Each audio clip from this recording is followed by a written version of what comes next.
Bro, have you heard about this guy, Sam? He's in $20 million worth of debt. What an idiot. Doesn't he know that debt is bad? Actually, it's $25 million worth of debt, not $20 million.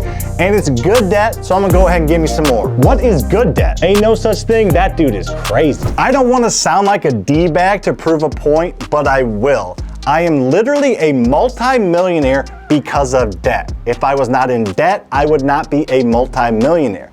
There's difference between good debt and bad debt. I'm gonna explain the difference in this video so you can understand it, because if you don't come from money, the only way to create financial freedom realistically is to get into good debt. All right, I'm listening. All right, let's set a base level foundation.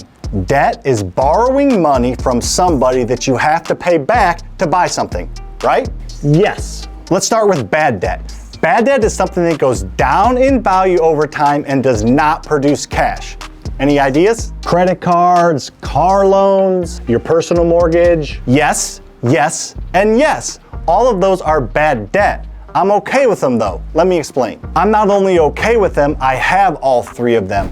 Credit card debt is okay as long as you're responsible. I make tens of thousands of dollars a year on points because I use credit cards for things that I can pay cash for, and I pay them back quickly and get the points for doing it. A car loan is definitely bad debt, but I have loans on all my vehicles. Why would I not borrow at 2 or 3% when inflation is 6, 7, 8%? It's literally like borrowing free money. Now, your personal mortgage is a little bit different because your house can go up in value over time, but it's not an investment and it's not a way to create wealth because it doesn't produce cash. To summarize bad debt, as long as you're responsible with money and have some discipline, it's okay, and it's a great way to buy things that you could have paid cash for. While I appreciate that breakdown, none of that actually helps me create wealth. Okay, let's move over to good debt now.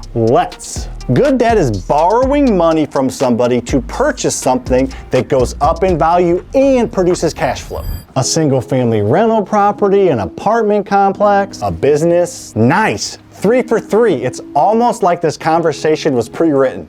Any type of real estate is good debt. You're buying an asset that goes up in value over time and produces cash flow. An apartment complex or a single family rental. As long as you manage it properly, it will go up in value in the long term over time. And as long as you're managing it properly, you should collect enough cash flow to pay off that debt. A business is another great example. It's something that needs to be properly managed, but if you're producing income, that business is gonna go up in value, and some of that income you can produce, you can take and pay off that debt. Very cool. So I guess if you understand how to get into debt the right way, it can help you create wealth and scale quickly. Yes, of course, you do need money to create wealth, but most people think it has to be their money. It doesn't. It can be and should be other people's money. If you know how to properly leverage debt to buy cash-producing assets, you can put your financial freedom path on hyperdrive. Amazing. How do we learn more?